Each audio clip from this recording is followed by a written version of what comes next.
Welcome back, y'all. Today we're going to be finishing the tank we constructed in part 1. If you didn't catch that or you're interested in how I built the tank itself from scratch, you can find that video on screen here. But if you already watched it or you just simply don't care about how the enclosure was built and just want to see me put all the plants and stuff in, feel free to stick around as I go over how I finished the tank. Now, after the enclosure is moved to its permanent sitting position, we're going to start by making sure the bottom is cleaned out fully. It doesn't need to be thorough, just clearing up most of the particles where the leaf is going to sit is probably what we're aiming for. You can just give it a wipe down to get most of it piled up and then take a small vacuum to it just to get everything cleaned out. Then we can move on to the next step.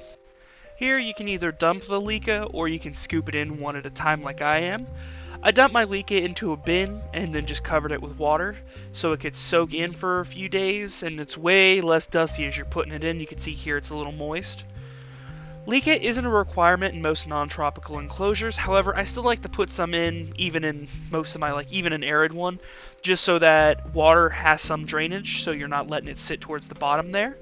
Obviously, you can do whatever you're most comfortable with, just be sure to research your animal's recommended setup before you go through with it, just so you're not accidentally messing up and leaving out a drainage layer wherever one is necessary, or overcomplicating and accidentally saturating the environment.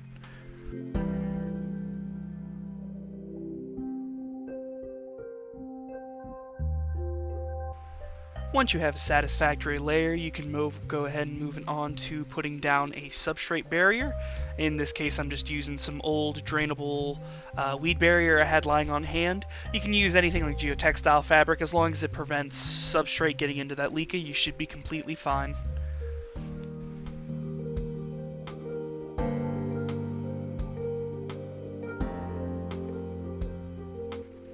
After getting an inch or two of leca, we can move on to the substrate itself. Before anything else, you see that little black piece that I placed underneath the substrate before continuing?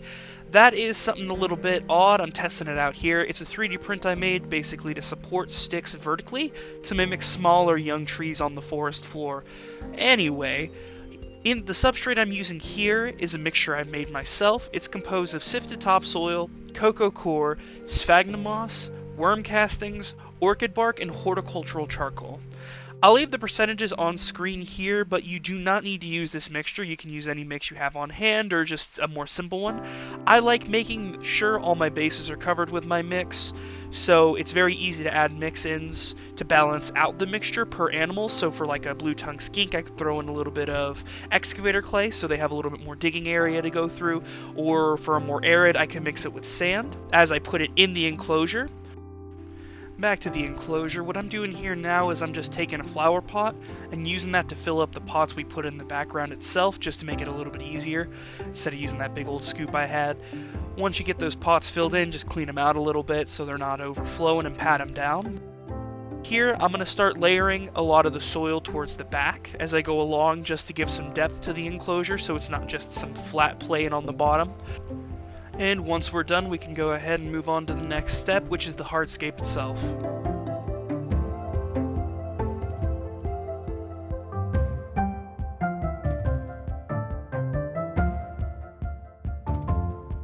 Now this is the hardest part for me because I don't live anywhere near trees or forests that have safe for reptile hardscape, so I do have to pay a lot of money just to get things like this manzanita or the cork you're about to see, so I can't go as in detail as I'd like to right now, but if you have safe trees nearby or a forest, be sure to treat the wood properly for any hitchhikers or germs that may be tagging along and use them in your enclosure. So we're going to start here with some manzanita, just something I had in Maize's enclosure before, just getting it in the background where I want it. You can play around a little bit here with how you want the hardscape to go, so make sure you get that look how you want it. And here I'm using this hollow cork log here underneath this manzanita we just put in so that she has a basking spot and somewhere to go around and explore in her enclosure. It also just adds a nice centerpiece texture. I wish I could do something a little bit more large, but like I said, it's a little difficult where I am. But it came out pretty good once we got it nice and oriented. As you can see here, I'm just playing around with the way I'm putting it in. Then I go ahead and put the substrate back underneath it so it doesn't roll around.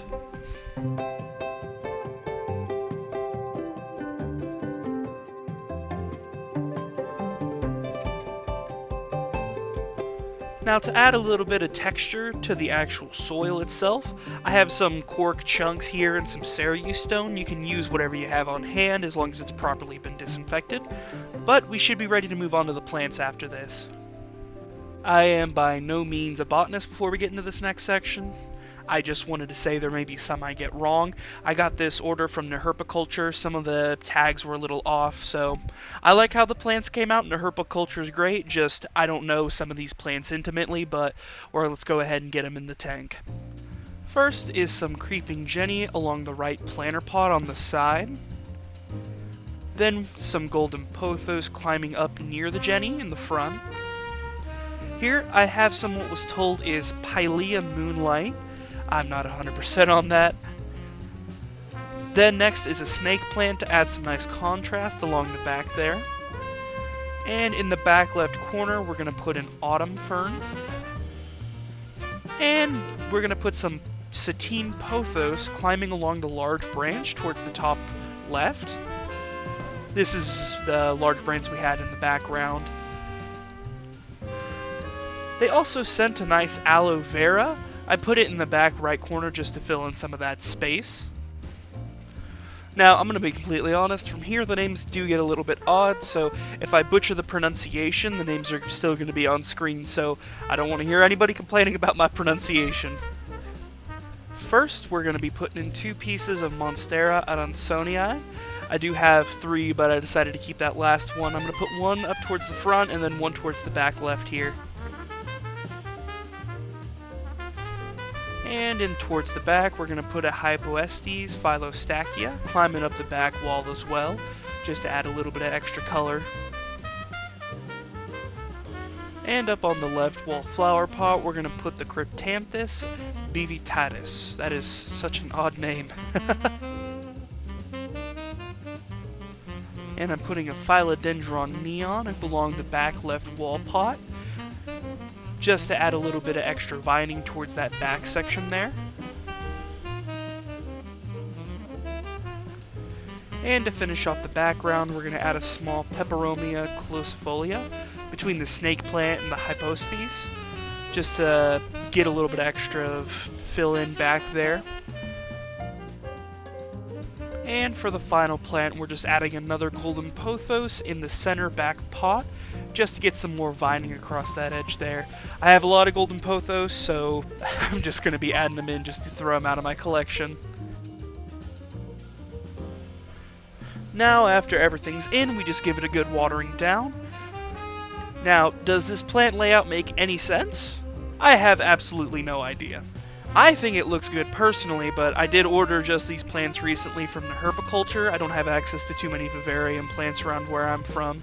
Honestly, I feel just to kind of fill out the rest of it, we just need some air plants for the backdrop, along with some mosses, but it's going to take a while for those to ship, so let's go ahead and get on to finishing the ground itself.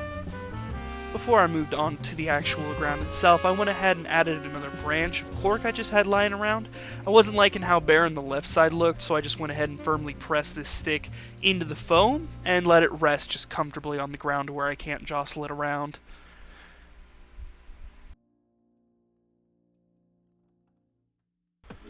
First and foremost, I'm going to be installing this underground snake hide I made and 3D printed.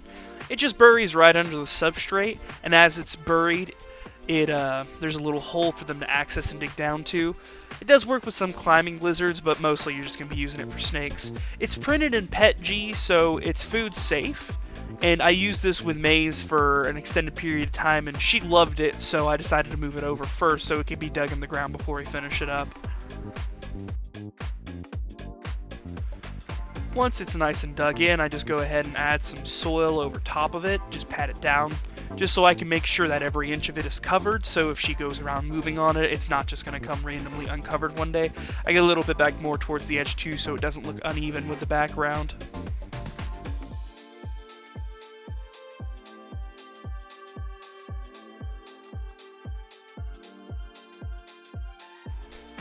Once everything's nice and in its place, I'm going to go ahead and add some dried oak leaves that were heat treated.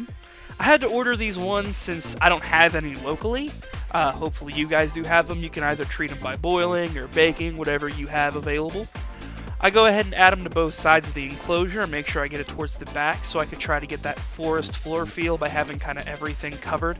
I do go ahead and kind of brush off any of the decoratives like the cork or the Cereus stone just so they can stay exposed to add a little bit of texture. But you want to make sure you do thick here too, because this will act as a, these will hide your cleanup crew, like your springtails and isopods, so you want to make sure you get a nice thick layer going on. Once you have a nice layer of leaves going on, I go ahead and add some conifer cones I just kind of had on hand, same with sweet gum balls, to the floor of the enclosure. I do it in kind of key eye locations, like around the corners of the cork or underneath branches, just to kind of create some visual diversity among the leaves. Same as with the plants, we're just going to go ahead and give everything a nice mist spray down to let those leaves rehydrate, because I can assure you they are very thirsty.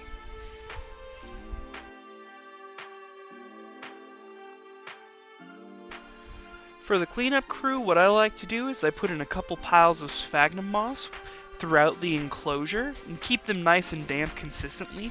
These spots are going to help any reptile you put in with their sheds, as well as be a nice humid haven for isopods and springtails so they don't dry out throughout the enclosure.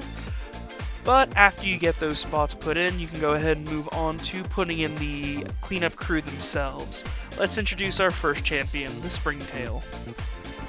For getting him in there, I just take a springtail colony I have on charcoal, put a little extra water in it so they float up to the surface, and just dump it out throughout key sections of the enclosure. I usually put them near sphagnum moss, just so they have that little spot, like I said, to be a little humid haven for them. And for the isopods, I just tap in some powder orange isopods here. Usually I leave a pretty hefty sized chunk of cork covered in isopods, but I just cleaned every colony I had, so they were still settling, so I didn't have as many as I should have access to. But I go ahead, similar with the springtails, just put them around the sphagnum moss.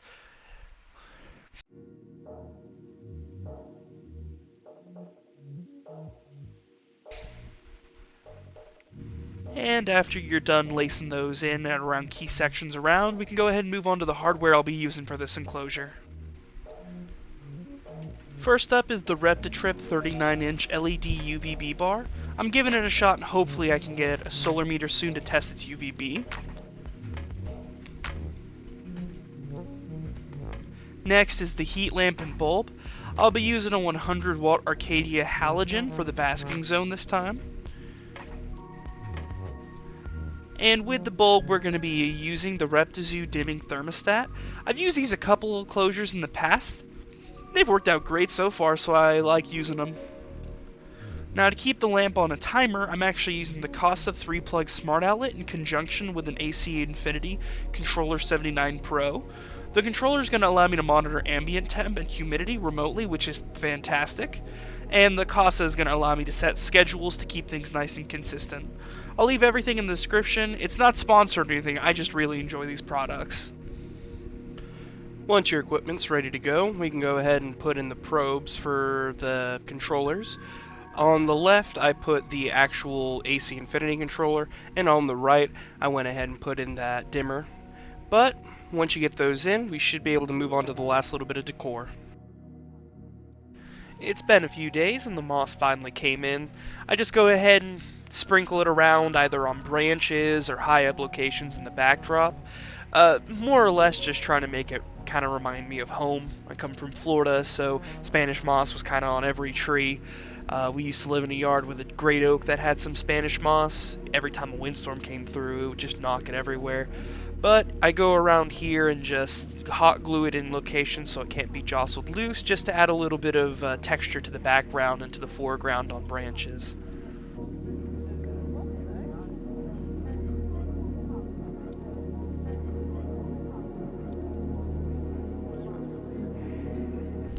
Now, here's where I'd be moving on to the air plants, since they came right after the moss. However, between getting the moss and getting those air plants, I actually got a new phone, and it turns out the format on that phone is a completely different format, and I can't get it reformatted. Like, I know it would probably be easy for someone else, but I don't have the software for that, nor do I trust any of the softwares I see online for whatever reason. So sadly, no air plants today. It's easy enough though to just take one, put a little super gel glue wherever you're putting it, and just stick them on for 10 to 40 seconds and letting them stick. But with that out of the way, the enclosure is mostly done now, and here's how it came out. I'll be honest, this is one of the largest and more intricate enclosures I've built, so I'm really glad with how it came out. Just between the leaves and the branches, it gives it kind of a forested feel. Honestly, it reminds me some of the backwoods in Florida, but that's neither here nor there. I'm really glad with how it came out, other than the background, which I'll be revisiting in future enclosures. But other than that, the plants, the cork, the hides, it all looks amazing. The only last couple of things is the water bowl, which I'll move in whenever I move her in. But we have to wait 2 to 3 weeks for these plants to fully root and get it started. So I'll catch you guys in 2 to 3 weeks whenever that's all done.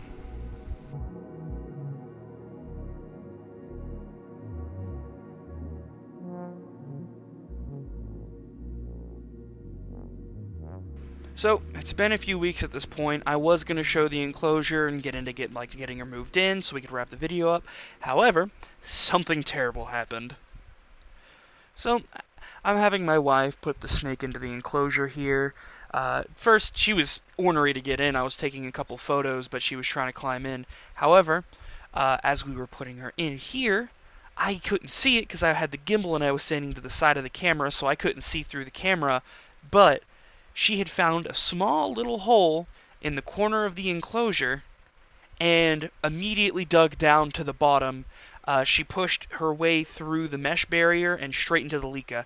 I couldn't hear that until after she was mostly in the enclosure, so all we saw was her little tail and Leica moving around. So I had to get her out of the Leica layer just because she may get lost under the mesh. She may have enjoyed digging, but in this current moment, I couldn't let that happen. So, yeah, I had to completely rip up half of the enclosure just to get her back out. Luckily, she's very calm, so it was easy enough to remove her. I put her in the enclosure as I fixed up her side. Uh, Still a little frustrated about that whole situation. But after fixing up everything, I put in some new leaves, just a little touch up. Do apologize about how choppy the video is, just a small show in how the side looks after I fixed everything. This just goes to show snakes are unpredictable and they can be stubborn sometimes, so be very careful. But once everything was finally cleaned up, she was actually pretty good to go. Obviously, she hid for the first little bit since it was a little bit more dramatic than I would have liked, but once she got comfortable, she came out for a little bit to explore. And just look at her stretched out here. She fits almost perfectly.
After she explored for a little bit, she went ahead and just started digging in the corner again.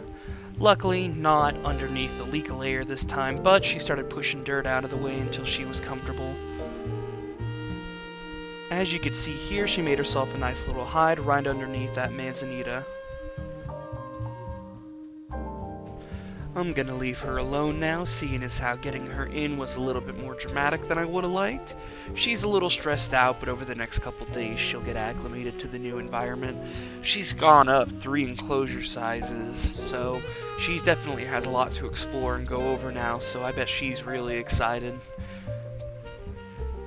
But I think that's it for today. I do really like how the enclosure came out. Like I said earlier, other than the background, there isn't much I would actually change.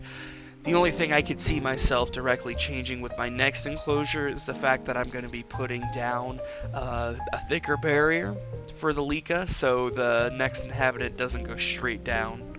But I do know exactly what that next video is going to be. I'm going to be finishing up an enclosure for my blue-tongued skink named Reverend, so if you guys are interested in seeing how I put that enclosure together, feel free to catch that video once I post it. Have a wonderful day, everyone, and I hope to see you again.